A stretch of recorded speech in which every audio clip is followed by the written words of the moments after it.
ಜನತೆಯ ಬೇಡಿಕೆ.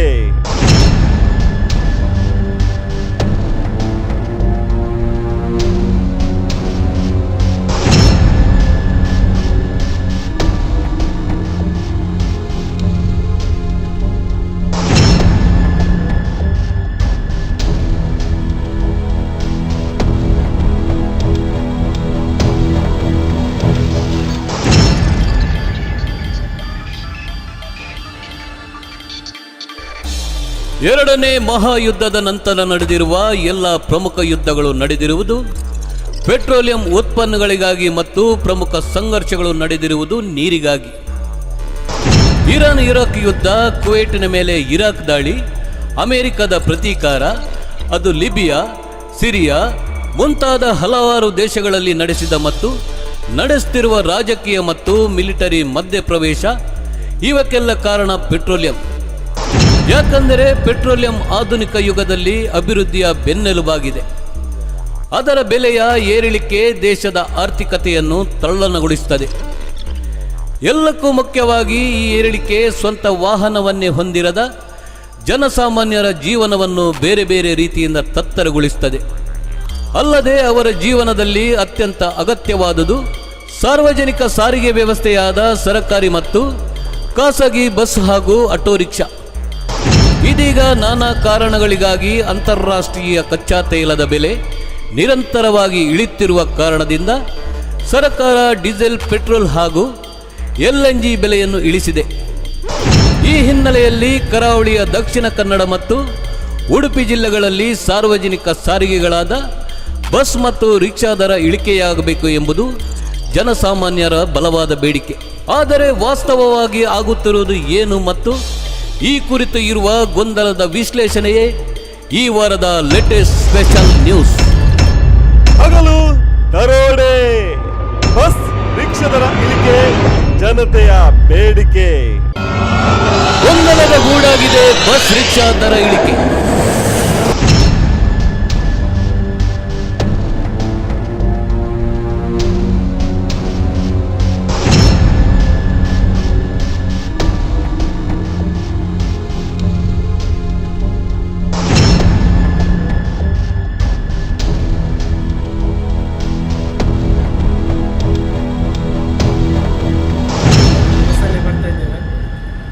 ಪ್ರೈವೇಟ್ ಬಸ್ಸಲ್ಲಿ ರೇಟ್ ಕಡಿಮೆ ಮಾಡಿಲ್ಲ. 25 ರೂಪಾಯಿ 28 ರೂಪಾಯಿವರೆಗೆ ತೆಗಿತಾ ಇದ್ದಾರೆ ಬಸ್ಸಲ್ಲಿ. ಬಸ್ಸಲ್ಲಿ ಕಲರ್ಕದಿಂದ.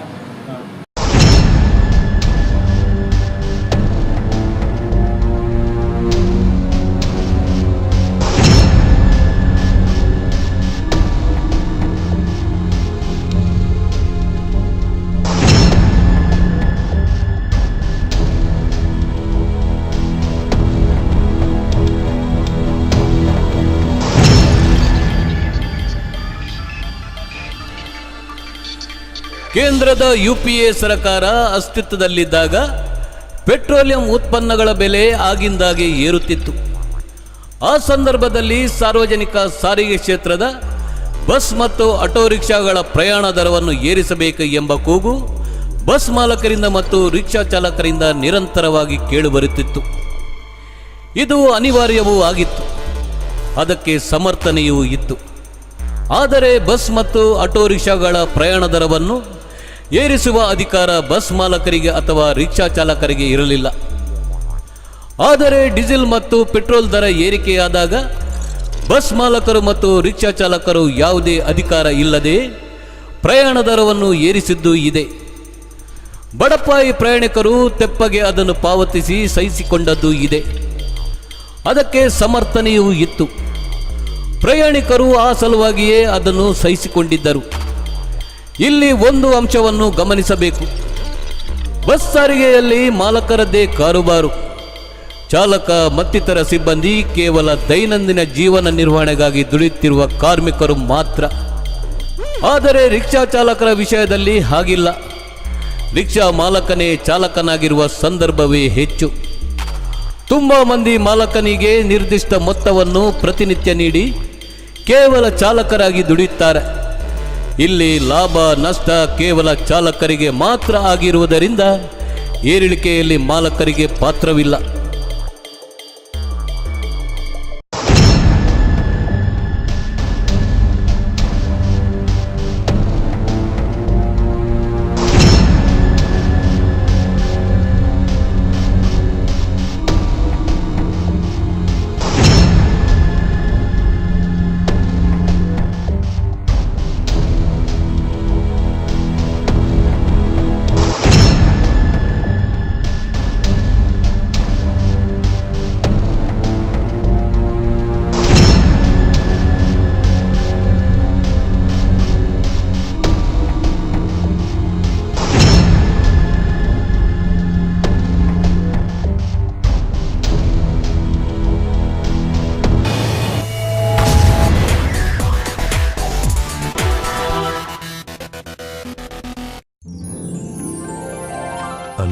lifelong relationship begins.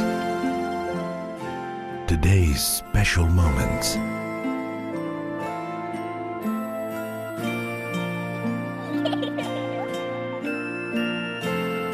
Tomorrow's beautiful memories.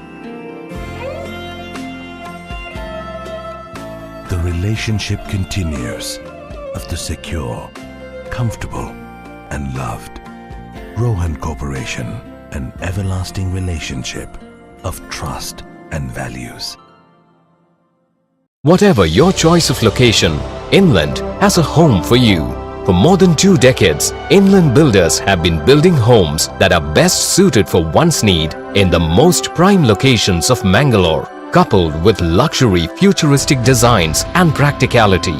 Inland, an ISO 9001-2008 certified company, offers the following projects: Inland Windsors at Mary Hill, Inland Espana at Bijay, Inland Elan at Matadakani, Inland Impala at Ullal, Inland Imad at Bangalore, Inland Sion at Falnir, Inland Evans at Kadri, Inland Astoria at Valencia. Own your dream home with Inland Builders. Contact Inland Infrastructure Developers Private Limited, 3rd floor, Inland Ornate, Navbharat Circle, Kodialbel, Mangalore. Competitive examination are imperative for success in modern world, but the main hurdle is quality study material and live mock tests. Now there is no need for concern. Exam24x7.com bring you tab-based coaching for CET. Now, no need to browse through bulky books. Classroom coaching is now thing of the past. First Android app for CET coaching with a customized tablet. Around 1000 pages of study materials.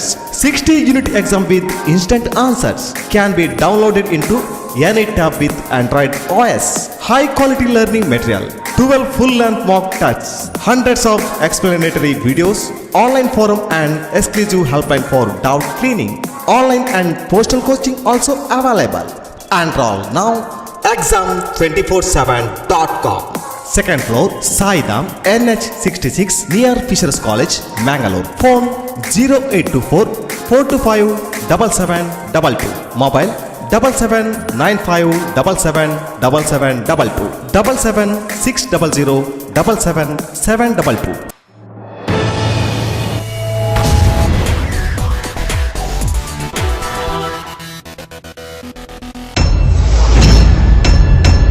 ಹಗಲು ದರೋಡೆ, bus ರಿಕ್ಷಾದರ ಇಳಿಕೆ, ಜನತೆಯ ಬೇಡಿಕೆ.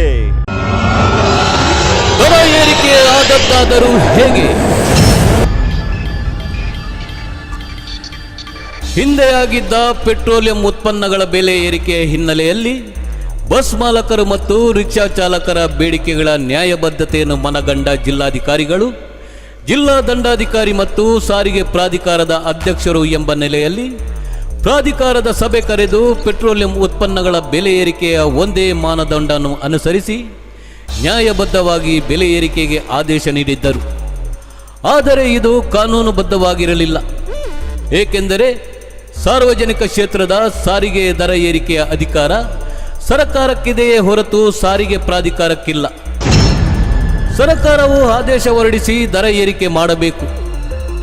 KSRTC bus ದರವನ್ನು ಸರ್ಕಾರ ಏರಿಸುವ ಅಥವಾ ಇಳಿಸುವ ರೀತಿಯಲ್ಲಿಯೇ ಇತರ ಸಾರ್ವಜನಿಕ ಸಾರಿಗೆ ದರವನ್ನು ಏರಿಳಿಕೆ ಮಾಡಬೇಕಾಗುತ್ತದೆ. ಆದರೆ ಏರಿಕೆಯನ್ನು ಯಾರೂ ಗಂಭೀರವಾಗಿ ವಿರೋಧಿಸಲಿಲ್ಲ. ಯಾಕೆಂದರೆ ಪರಿಸ್ಥಿತಿ ಹಾಗಿತ್ತು. ಕಳೆದ 2 ವರ್ಷಗಳಲ್ಲಿ ಜಿಲ್ಲಾಧಿಕಾರಿಗಳು 2 ಬಾರಿ ದರ ಏರಿಕೆ ಮಾಡಿದ್ದಾರೆ. ಜಿಲ್ಲಾಧಿಕಾರಿಗಳು ಸಾರಿಗೆ ಪ್ರಾಧಿಕಾರದ ಸಭೆ ಕರೆದು ಸಾರ್ವಜನಿಕರ, ಬಸ್ ಮಾಲಕರ, ರಿಕ್ಷಾ ಚಾಲಕರ ಅಹವಾಲುಗಳನ್ನು ಆಲಿಸಿ ದರ ಏರಿಕೆಯ ನಿರ್ಧಾರ ಪ್ರಕಟಿಸಿದ ತಕ್ಷಣ, ಅಂದರೆ ಜಿಲ್ಲಾಧಿಕಾರಿಗಳ ಅಧಿಕೃತ ಆದೇಶ ಹೊರಬೀಳುವ ಮುನ್ನವೇ ದರಗಳನ್ನು ಏರಿಸಲಾಗಿತ್ತು. ಬಸ್ ನಿರ್ವಾಹಕರು ಬಸ್ ಮಾಲಕರ ಸೂಚನೆಯಂತೆ ಬೇಕಾಬಿಟ್ಟಿ ದರವನ್ನು ವಸೂಲಿ ಮಾಡಿದ್ದಾರೆ. ರಿಕ್ಷಾ ಚಾಲಕರು ತಾವೇನು ಕಡಿಮೆ ಇಲ್ಲವೆಂಬಂತೆ ಬಸ್ ನಿರ್ವಾಹಕರು ಬಸ್ ಮಾಲಕರ ಸೂಚನೆಯಂತೆ ಬೇಕಾಬಿಟ್ಟಿ ದರ ವಸೂಲು ಮಾಡಿದ್ದರೆ, ರಿಕ್ಷಾ ಚಾಲಕರು ತಾವೇನು ಕಡಿಮೆ ಇಲ್ಲವೆಂಬಂತೆ ಪ್ರಯಾಣಿಕರನ್ನು ಸುಲಿದಿದ್ದರು.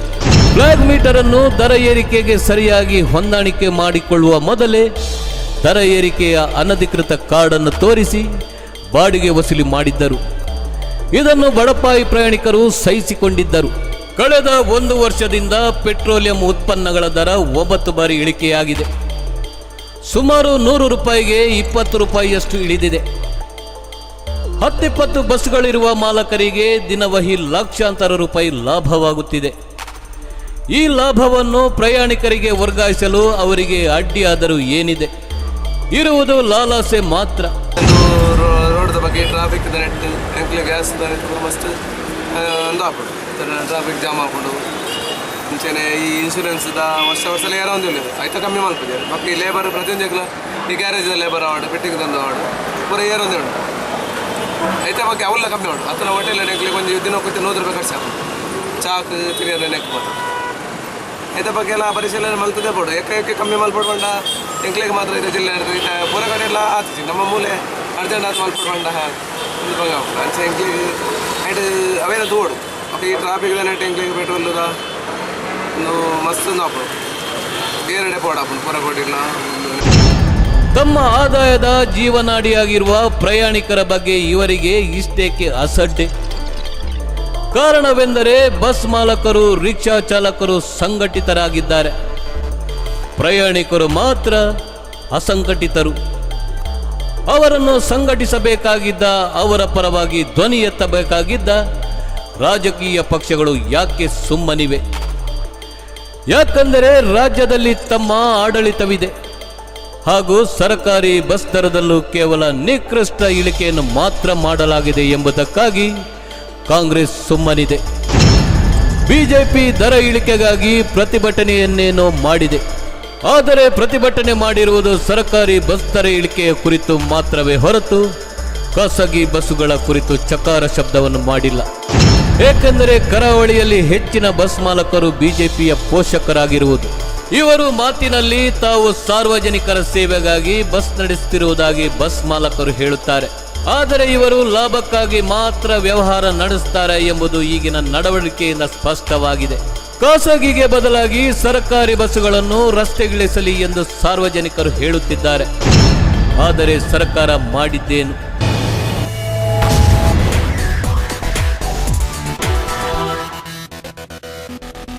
Whatever your choice of location, Inland has a home for you.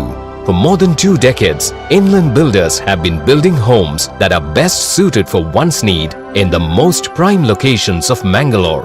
Coupled with luxury, futuristic designs and practicality, Inland, an ISO 9001-2008 certified company, offers the following projects: Inland Windsors at Maryhill, Inland Espana at Bijay, Inland Elan at Matadakani, Inland Impala at Ullal, Inland Imad at Bangalore, Inland Sion at Falnir, Inland Evans at Kadri, Inland Astoria at Valencia. Own your dream home with Inland Builders. Contact Inland Infrastructure Developers Private Limited, 3rd floor, Inland Ornate, Navbharat Circle, Kodialbel, Mangalore. The Ocean Pearl, Mangalore. Welcome to hospitality, known for its quality service, hospitality and ambience. The Ocean Pearl in Mangalore has an offer exquisite range of rooms and suites, choice of restaurants, lounge bar, conference rooms, function halls and much more. Sagaratna, a vegetarian restaurant. Coral, multi-cuisine fine dine restaurant. Tide, the 24-hour coffee shop.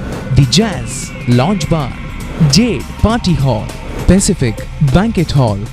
Facilities at the Ocean Pearl are planned to suit your requirements when on business, holiday with family and friends, corporate meeting, brainstorming functions and celebrations. Visit the Ocean Pearl, Navbharat Circle, Kodialbel, Mangalore. Competitive examination are imperative for success in modern world, but the main hurdle is quality study material and live mock tests. Now there is no need for concern.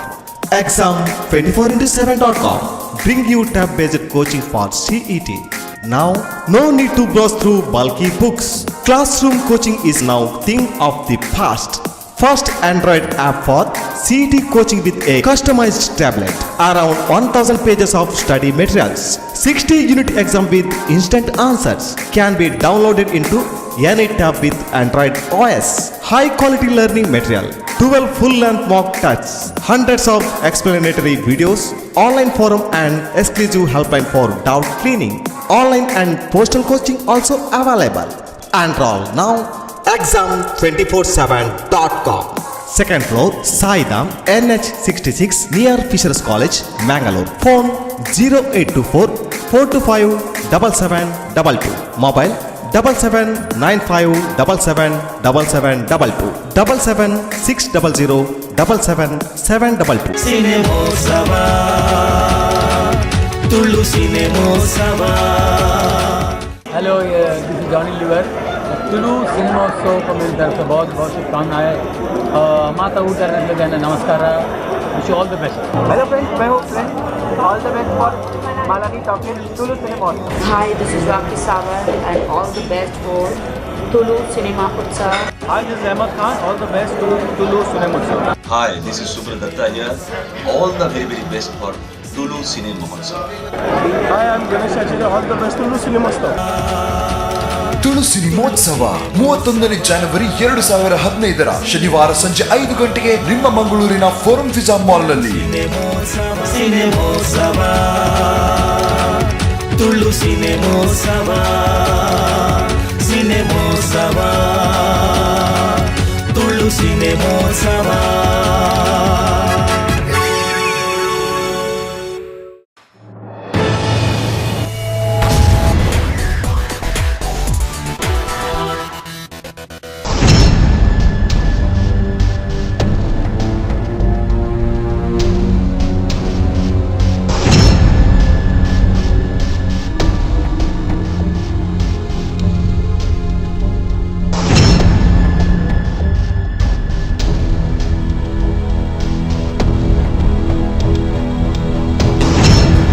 ಕೇವಲ ಭಿಕ್ಷೆಯಂತೆ 1-2 ರೂಪಾಯಿ ಮಾತ್ರ ಇಳಿಸಿದ ಸರ್ಕಾರ ಮಂಗಳೂರು ಮತ್ತು ಉಡುಪಿ ನಗರಗಳಿಗೆ ಜವಾಹರಲಾಲ್ ನೆಹರು ನಗರ ಪುನರುತ್ಥಾನ ಅಭಿಯಾನ ಅಂದರೆ ನರ್ಮ್ ಅಡಿಯಲ್ಲಿ ಮಂಜೂರಾದ ತಲಾ 30 ಬಸ್ಸುಗಳನ್ನು ರಸ್ತೆಗಿಳಿಸುವ ಯೋಗ್ಯತೆಯೂ ಈ ಸರ್ಕಾರಕ್ಕಿಲ್ಲ.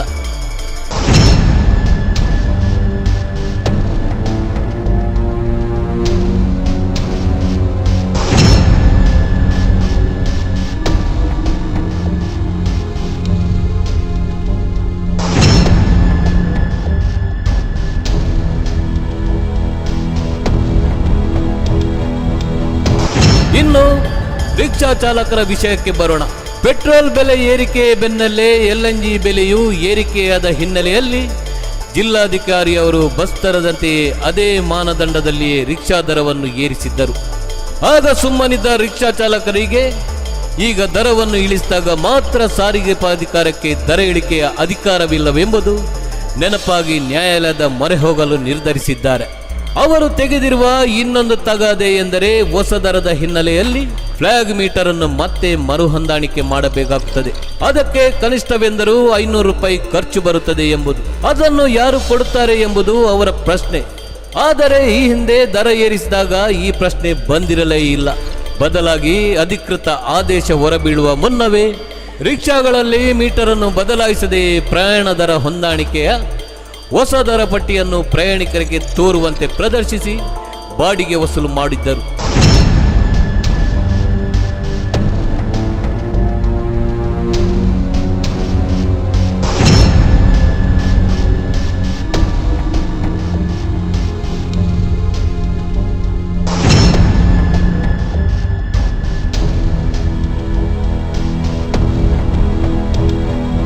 ಈಗಲೂ ಅದನ್ನೇ ಯಾಕೆ ಮಾಡಬಾರದು? ಲಾಭವಾಗುವುದಾದರೆ ಉಪಾಯವಿದೆ, ಜೇಬಿಗೆ ಕತ್ತರಿ ಬೀಳುವುದಾದರೆ ನೆವನವು ಇದೆ ಎಂಬಂತಿದೆ ಅವರ ವಾದ. ಬಸ್ ಮಾಲಕರು ಮತ್ತು ರಿಕ್ಷಾ ಚಾಲಕರು ತೇಲಿಬಿಟ್ಟಿರುವ ಇನ್ನೊಂದು ವಾದವೆಂದರೆ ಇಳಿಕೆಯಾಗಿರುವುದು ಕೇವಲ ಪೆಟ್ರೋಲಿಯಂ ಉತ್ಪನ್ನಗಳ ಬೆಲೆ ಮಾತ್ರವೇ ಹೊರತು ಬಿಡಿ ಭಾಗಗಳಿಗೆ ಅಲ್ಲ ಎಂಬುದು.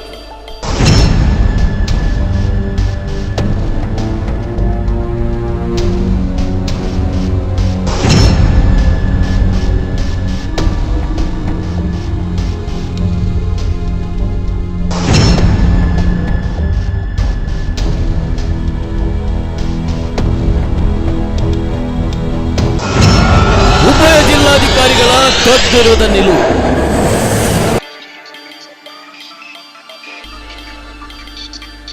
ದಕ್ಷಿಣ ಕನ್ನಡ ಜಿಲ್ಲಾಧಿಕಾರಿ ಎ.ಬಿ. ಇಬ್ರಾಹಿಂ ಅವರು ಬಸ್ ಮತ್ತು ರಿಕ್ಷಾ ದರ ಇಳಿಕೆಯ ಆದೇಶ ಹೊರಡಿಸಿದ್ದು ತನ್ನ ನಿಲುವಿಗೆ ಅಂಟಿಕೊಂಡಿದ್ದಾರೆ. ಹೆಚ್ಚಿನ ದರ ವಸೂಲಿ ಮಾಡಿದರೆ ಕ್ರಮ ಕೈಗೊಳ್ಳುವುದಾಗಿ ಹೇಳಿದ್ದಾರೆ.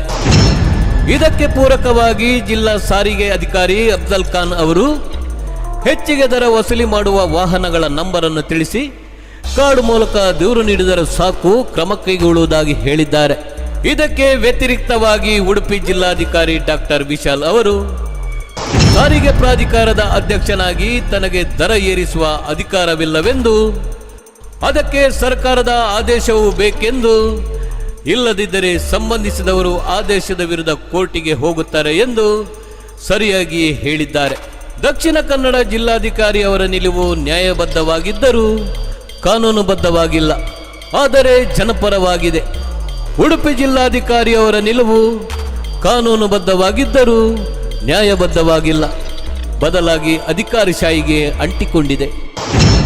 ಒಟ್ಟಿನಲ್ಲಿ ಜನರು ಗೊಂದಲದಲ್ಲಿದ್ದು ರೊಚ್ಚಿಗೇಳುವ ಮನಸ್ಥಿತಿಯಲ್ಲಿದ್ದಾರೆ.